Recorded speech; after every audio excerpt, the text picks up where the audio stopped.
Everyone dreams of living an uncommon life, and the best asset you have to achieve your dreams is you. Welcome to the Uncommon Wealth Podcast. We're going to introduce you to people who are living uncommonly. We're also going to give you some tools and strategies for building wealth and for pursuing an uncommon path that is uniquely right for you. Hello and welcome everybody to another episode of the Uncommon Wealth Podcast, where I'm your host, Philip Ramsey, and today we have a special guest. We have a DJ in the house, and you know why I like DJs, because I like to bring the party, okay? And so I can't wait to get Clife on the show. Clife Estores, thank you so much for being on the show. I can't wait to dive into your Uncommon and kind of get a little bit of behind the scenes on not only your DJ skills, but your life in general. Thanks for being on the show, man. Welcome to the party. Philip, thank you so much for having me today. First of all, I want to really thank you for bringing me in, because being a part of a podcast is actually one of my bucket list. Oh, really? Let's go. Yes. Let's just start crossing things off your bucket list. What else is on your bucket list quickly? Just give me another like high level bucket list idea. Jump on an airplane. Out of an airplane? Yes. See where percent actually is one of my bucket lists as well. I did present the 10 KSB, so I guess that's crossed out. Man, yes. It's great. Okay, so give us an elevator speech of your business first, so our listeners kind of can get acclimated to your business model, that kind of stuff. Would love to hear it. I know it, but I think our listeners would definitely benefit from just hearing that come out of your mouth. Sure. So my name is Clife Estores. I am based here in Cedar Rapids, and I own Clife DJ Company. We are an entertainment company. We're basically professional party starters. That's what I would say for an elevator pitch. We do events, and we provide entertainment in any form, basically. Yeah. You can see why we're job. Yeah. Our bread and butter are on weddings, and we also do corporate events and proms. We just did prom last weekend, and it's nice. So cool. But yes, that's that's the elevator pitch. Yeah, and like you kind of, I wouldn't say, but you don't really ever think about the DJ. But when I first met Clife, I was like, hey, the only weddings I remember are the weddings that have like a great DJ at the dance afterwards. So there is something super powerful of being an entertainer and being kind of behind the scenes, but also being kind of the fuel or the glue that holds it all together. So I love your industry. And for everybody in the record, I have been a DJ in past experiences, in past, I don't know if lives, but careers. That was basically my first real job out of high school. Is a DJ at a skating rink. So I just feel like we're kindred spirits a little bit.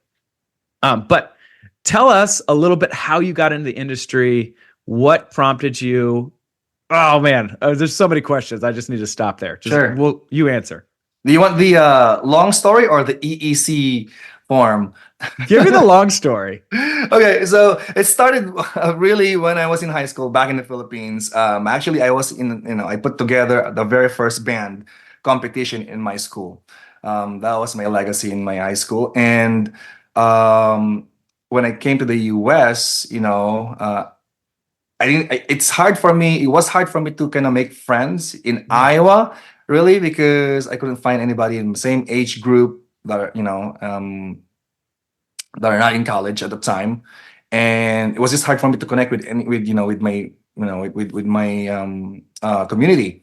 So I was like, okay, I'm getting bored of the house. After work, I don't have anything to do. So I started buying, speakers and gears to kind of, try and fire up my, musician, life kind of thing. So, that happened, but then equipments are so expensive, and then I found this cool DJ controller, and I was like, okay, how can I make this work, right? Yeah. So I bought that controller, and that's just how it started happening. I started, putting together music and building playlists, and I was just doing it in my room. And one of my friends, actually, he's an older gentleman, and he used to DJ for the community here, Filipino community in Iowa. And he said, "Hey, you could be a DJ if you'd like." And I was like, I don't know if I'm gonna be a DJ, because before this, what I thought of a DJ was someone on the radio saying, playing next, we got Justin Bieber, and Yeah. all this. That's what I thought was a DJ, as a radio DJ. But it kind of like ignited a curiosity in me, and I was like, you know what? Let me just figure this out. This was back in 2011 and 2012. So I started, doing it. I started like, mixing songs, and I like it. I like that I was able to like play songs together and just start like, producing new sound. And I'm like, Wow. oh, this is super cool, right? And 2012 December, our association, the Filipino associate organizer, the president, really contacted me because their DJ called in sick, I believe, and they said, "Clive, can you just play some songs for us?" You're in, buddy. Like, Let's yeah, go. that was my how I got my foot in the door. Basically, is like I Wow. was like, okay, I'll do it. So, and I was not expecting to get paid for that, and they paid me. I think she paid me $300 at that Whoa, that's not bad for nothing, time. or like something you didn't Yeah, think you're gonna get anything for. That's great. exactly. So I brought in a couple of my speakers and then my laptop, and I was playing iTunes back then in virtual DJ. So it was fun. Yeah, So you've evolved. You that's evolved. So how did basically, a yeah. Filipino family get to Iowa? Like you got to ask that. Come on, all our listeners are like, Philip, you better ask this. It's like a Yeah, layup yeah. here. So basically, parents came here early 2000s, and they were just tourists, and then uh, came back and forth in the early 2000s, and then they migrated after a few years of touring. That was back in about 2004, 2005, I believe. Okay. And 2000, believe 2006, I was graduating from high school. My mom said, "Hey, do you want to come here?" And I was like, "No, I'm okay here. Just put me through college and I'll be good." So I went to college, but she kept on asking me to come here, basically.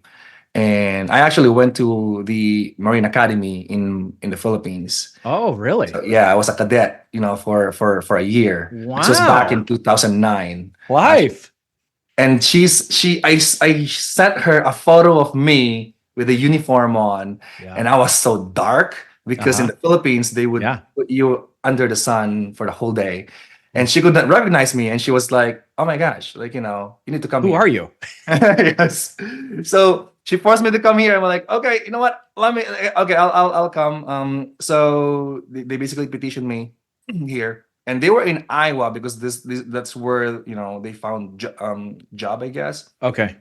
So they were in Iowa, and yeah, basically that's how I got here. I Wow. got back here in 2010. You were just ripped from your training and you come to Iowa. Yeah, right. Basically, yes. Wow. Yes. Okay. So then you get your DJ stuff and you're starting to kind of get into that world. And there's just not a lot of people that make a business out of it. There's a lot of people that do it on a part-time basis. But that's where I think it's really interesting. You took something that not only you were good at, but then you started turning it into kind of your passion, and then you made a career out of it, which if you're the first time listening to the show, that's what the show is all about. I feel like there's a lot of different definitions of the uncommon wealth path or the uncommon path, but one of them is turning your passion into some kind of money, like paying you something for doing what you love to do. And it's obviously that you're passionate about entertaining and playing music for people. But when did you decide, like, you know what, I'm not going to just get $300 from this randomly. I'm going to make this a company. I think around, I'm not sure, about 2018, 2019 at that point. This is big, there's a story behind it. So from 2012 to 2015, 2016, I was just doing private events, no weddings. Now weddings is our bread and butter. But before then, I was just doing, birthday parties, corporate things, Okay. or non-profit organizations, really. And I was just doing it on the side. I actually was going. I was in school. I was in college actually at that time, around 2013 to 2015. So Okay. this was just like extra money for me to have fun because I like to party, and I just love sharing joy. I just love when people put their hands up and they start jumping when I drop that beat, right? So, yeah, I'll just love that feeling. I never really thought that this is gonna take off. Let me be clear for everyone here listening that I was not a born entrepreneur. It wasn't something that I was thinking of like, oh, I'm gonna make money out of this. Like this is gonna be my livelihood. I went to college and I wanted to be in the IT field. Actually, I went to college in the Philippines as well, and I graduated there with in the IT program. So I did it here as well. I went to Kirkwood, and I worked 2015. I worked at the St. Luke's Hospital. Yeah, I was an IT there Really? for many years. But From a while cadet? I was in the IT department there, I was also working as a DJ. So I DJed my first wedding in 2015, and I thought that was it. Like, oh, you just come in, you DJ, you basically play whatever the couple wanted. Yeah. Then you leave. That was it, and you get paid $500 for it. So I thought that was the beginning and ending of my responsibility as a wedding DJ. And then I went to a real wedding in New Jersey. And yeah, my girlfriend then, fiance now actually, invited me to her cousin's wedding in New Jersey, and I was just mind blown at how the DJ made the night so memorable that until today, You still remember it. I feel like that's still the best wedding that I've been to. That's how impactful it was. That's how memorable it was, and the DJ made all that happen. Right. And I was like, I want to bring that to Iowa. Right. Because I feel like there's such a big need for this kind of like modernized entertainment for Iowa couples. Yeah. So that's why I wanted to bring it here. Also, if my sister's gonna be listening to this, I'm sorry if I'm dropping your name, your wedding here, but she got married actually. My sister got married, but I think 2017. Okay. We don't talk about her wedding on Thanksgiving dinners. No, it's not something that that really made an impact. The reception, I mean, the ceremony was beautiful. We all cried, but the reception was like a blip for us, for everyone. Right. It wasn't the crescendo. Yeah, it was probably like just just another day, and then something that they wish that they could have like taken back and like and did something better. Were you DJing it at that time? Oh no, that's a good question. Okay, I was gonna say, man, come on, Clive. Yes, yes. We had an opportunity. I was here. one of the groomsmen, and I did not do anything because she didn't want me to kind of like do anything on the DJ side because she wanted you to enjoy the night or enjoy the evening. Yeah, she wanted me to enjoy the evening, and I wish I just run the show for her. Mm-hmm. But yeah, that was the experience. And to double that, one of my friends got married, I believe the same year or the next year. I forgot. But one of my friends got married as well. We talk about their wedding all the time, but not in a positive way. Oh, the bride, she would always talk about her wedding, like, oh my gosh, that DJ, oh my gosh, that DJ. Like she would talk about like how they were waiting on the dance floor because the DJ could not find their first dance song. Or the maid of honor, the sister of the groom was the maid of honor. And she was talking and the mic was cutting off. All those basic things that a professional DJ should just should just know how to mitigate was happening on their wedding day. And I'm sorry that I'm sharing this. I'm not gonna share their names anyway, but no, that's fine. That was their experience. And I was just like, how many couples out there are experiencing this? Like, yeah, you're right. There's three ways it can go. It can go super positive and you keep talking about it, right? It's kind of like a byproduct of just getting married and oh yeah, there was a dance involved. Yeah. Or it's like that was horrible. Like there's a lot of pressure on you to perform. And there's a lot of equipment involved as well that you have to make sure you're managing, and the time management. And there's a lot of things that I think you have to be thinking of. And the best part is, like, no one should ever know that you're dealing with that. It should just happen seamlessly. So tell me this, do you ever get stressed before like a gig? Absolutely, every time. Every time. It's hard to admit this, but it's a high stress profession, because your couples, your clients are relying on all those things to work. Just everything's just goes seamlessly. Right.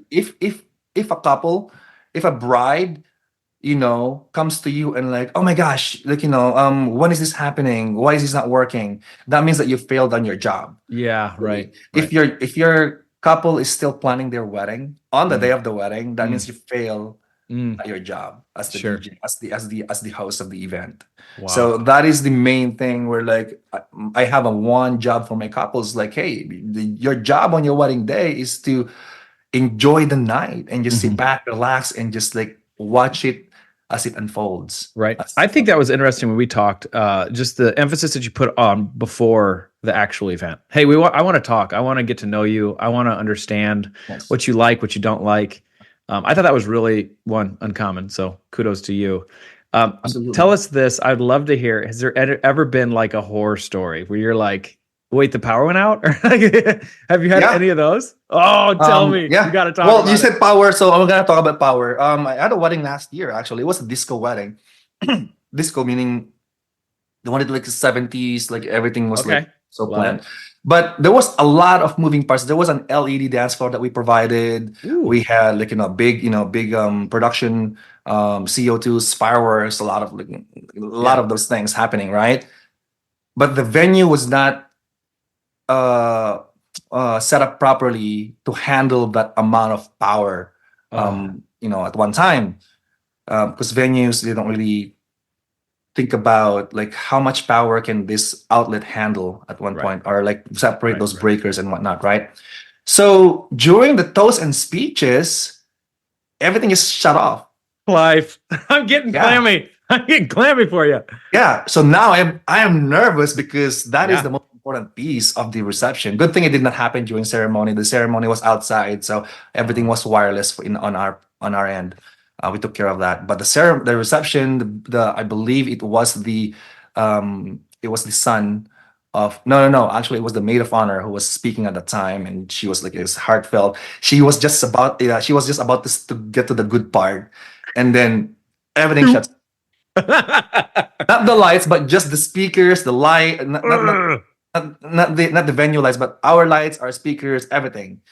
Wow. And then she was like looking at me, what's happening? And I had to scramble. I think it took me about 45 seconds to go out, flip the breaker, and then come back in, grab my microphone, and then I went in front of everyone and just explained to them what's happening. And I just kind of like calm everybody down that these things happen. It's okay. Let me just reroute our electrical outlets, and we'll get back to it. But while we were doing that, I was playing a song just to keep everybody entertained. Right. And we're rerouting the outlet to a different outlet in the back, just so that, to make sure that that we're not flipping the breaker again. So there was like a downtime of about 2.5 minutes of that. That's not horrible though. Yeah, no, and because we did a venue site visit beforehand, and then we kind of like figured out, okay, where's the breaker, where's the second, where are the backups? Those are the things that we always try to figure out ahead of time. Wow. So at least we were kind of prepared. Go ahead. Your business is based out of Cedar Rapids, right? I think that would be important to say. 25 minutes in the interview. Sorry. Yeah. And you go, how far do you go out of Cedar Rapids for your business? So we're statewide, and we're also destination. Okay. I did a wedding in Portland before. I do a lot of weddings in Chicago. Nice. Illinois, Florida. I just booked a couple for Cancun. So nice. Yeah. Okay, so when you step into a venue or an event, let's just say, you're trying to give people the New Jersey experience, right? Yes, in a nutshell. Yeah. I mean, like from you and I, from just their talking, like that's what you Yes. want to try to encompass and like really hit home. So Yes. tell me this. So is the crowd have anything to do with that? Or like, what is your first song? It might depend on the couple, but like if you wanted to throw down and you were like, we need to get people on the dance floor, like Yeah. what's your song?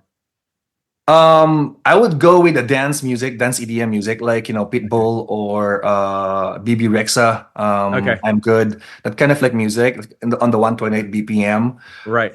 But yes, you're right when you said, is it the crowd? You have to also kind of like figure out, okay, is this crowd the type of crowd that will get down on it?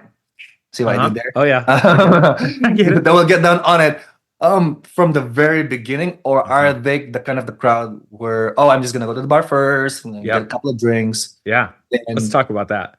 exactly. Is the alcohol have anything to do with anything? A lot of weddings, yes, but we've also done dry weddings before where like it was just a hit. So again, it just depends on the crowd, really, the people around you, around the couple. If the couple, the type of couple that we like to work with, if they have a very wide group of friends who just loves to kind of like let loose and party, and celebrate, then you don't really need to work so much. You just like play whatever songs, and they just they just go out there and they really throw it down like nobody's business. So no, I love, and it's really interesting to step into your shoes in one of those events or evenings, because you probably have kind of like a set list, if you will, if you know what that is, like a list of songs you want to play, but like at the end of the day, like you are performing. Absolutely, make no questions about this. Like you are the performer.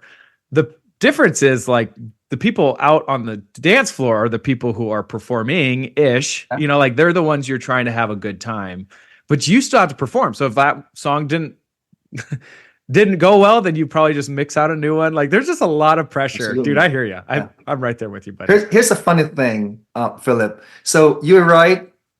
We do a lot of like prep work behind the scenes and before the wedding. I spend at least 30 to 40 hours of my time working with a couple. Wow. Yeah. And we talked about this, right? Before as well. And I put together a playlist that I think they're gonna love, probably 20 to 30 songs. And then on top of that, they also have their requests. Yeah. And guess how much of those songs get played in an average basis? Their requests? Yes, the request that they have, and then the what do you call this? The playlist that I put together ahead of time. Yeah, I would say under 10%. That's a great guess, and you're almost like you're almost at the right answer actually. Yeah, so basically it's around 10 to 20% of that gets played. Right. If I was like you, that's why I was like, I want to try to get them to know that well. So the songs that I'm playing is a hit. And like your requests are like my fallback. Like, oh boy, exactly. I'm not hitting it. So basically, I kind of like to figure out during cocktail hour and dinner what kind of crowd we're working with. And a lot of times, the couple requests songs that aren't working with the crowd. Right now, I do have two playlists that I ask the couple to provide. The first one is their request list, basically, like, hey, what kind of like songs like get into the groove, and their must play list. The must play, that's 100% of that is gonna get played. Sure. Right, that's gonna be a whiff if you don't hit that. Yeah, it could be played during the reception, the cocktail hour, dinner time, or the dancing time. It's gonna get played, right? That's the must plays.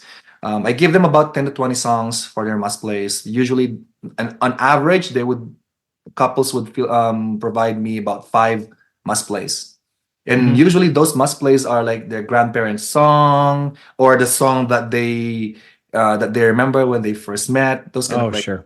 So that gets played. Right. But for the requests, really, I look at them, and sometimes it's all a hit, and most of the time it's like, okay, I'm just gonna play about 2 or 3 songs Yeah, out of this 50 songs that you requested, that's basically. good. Okay, so let's talk about. I'm sorry, did I interrupt? No, go ahead, go ahead. Okay, so let's talk about. This is just a quick thing. Like, if I have to hear this song, if I never hear this song again in the rest of my life, I'll be a happy man. What would that song be for you? Sorry, come again. If you like, what's your worst song that you're like, I don't want to play this. I don't want to play this. I've got a couple, Okay. by the way. Be Grease Lightning. Don't do it. I don't want to hear your Grease Lightning. Okay. Brown Eyed Girl, I'd be like, we got to do better. We can do better. And then the YMCA, I'm like, we are losing it. We are out of. Okay. I'm out. What's yours? It's kind of funny. Keep it shuffle and try to slide. Oh yes, yes. And I'm I gonna love explain. Love Can I it. explain? Can you give me like 10 minutes to explain this? Yeah, come on. So, Don't give me 10 minutes, but give me something. Yeah. Let me ask you this: how many weddings have you been to in Iowa? Oh gosh, I don't know. Yeah. 20. Okay. This is the exact Oh yeah. question I ask my couples. Out of those 20 weddings that you've been to, how many of those weddings did the DJ not play Cupid Shuffle or Cha-Cha Slide? I don't. I mean, that's a go-to. That's like a staple. Exactly. Yeah. Exactly. And that's where we say, well, that's where we're different, because we don't play any of those. That's actually on our website. Right. Sorry. It's like a company stamp. Like, we don't do it. Exactly. Now we work with some couples who actually like, hey, the chicken dance is actually our family, tradition. We would play that, but we are specific when playing those kind of like songs. Now let me go back to, let me take a step back and explain it again. The reason why we don't play any of those songs is because there's just so much time at your reception, and it goes so fast. Right. And Cha-Cha Slide, Cupid Shuffle, that takes about 10 minutes to play those 2 songs. That's 10 minutes that I could have played like a gazillion other songs that just gonna get your crowd on the dance floor.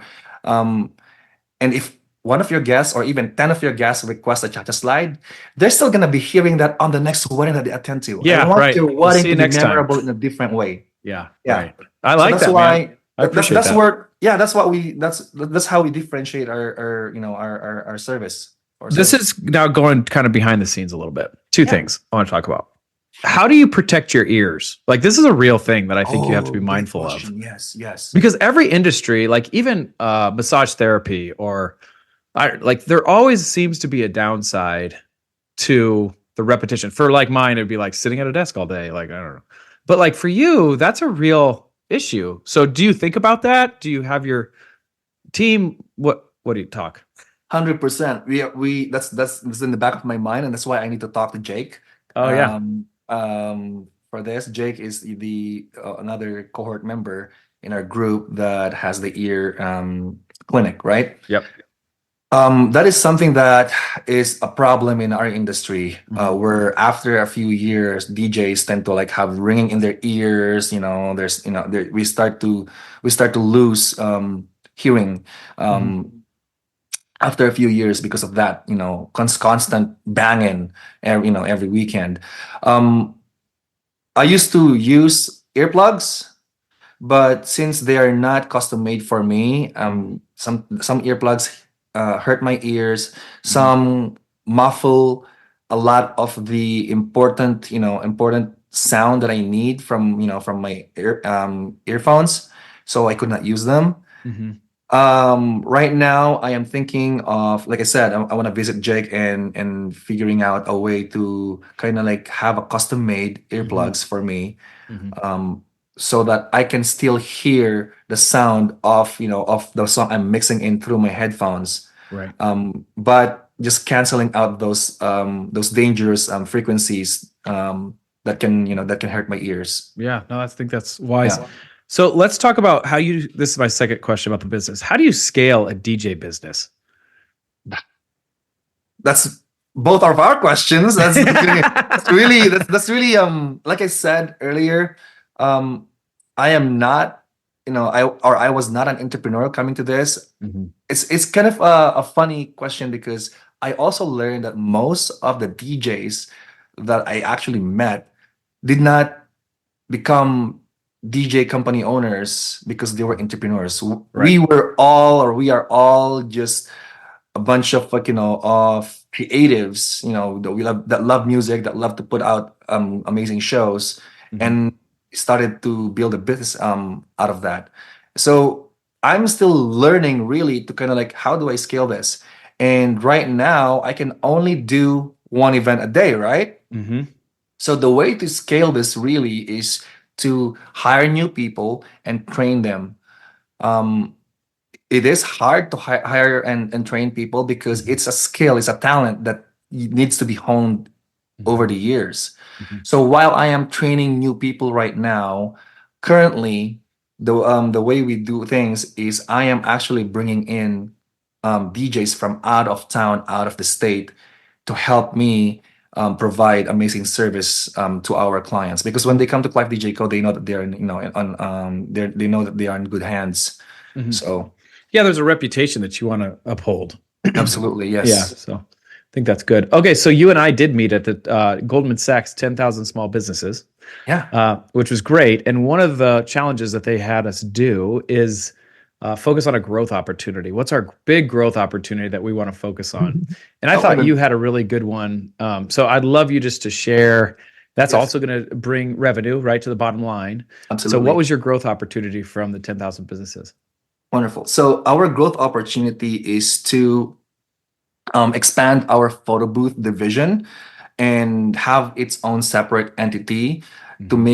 to make sure that clients know that that they don't need to hire us as their DJ to book our photo booth. And also we wanted we're doing this because we want to market to corporate events. So there are two types of of photo booth experience for us. The first one is the most common one for our this is great for our wedding Mhm. couples. It's the experience, it's the feeling, right? You take a photo Mhm. and you have a wacky pose or whatever, and then there's like designs of the couple's names on the overlay, and there's like fun props. It just creates amazing memories with you and your friends. Mhm. And usually grandma always stands behind the photo booth, and she would like run the photo booth herself. Really, that's the experience that that we're bringing with our photo booths to private events like weddings. Right. But my goal for corporate companies, so if you're listening and you own a small business, is not just the experience, but really for branding, for marketing, Mhm. and to to put your business on your clients' top of mind, Mhm. basically. Mhm. So that's the growth opportunity.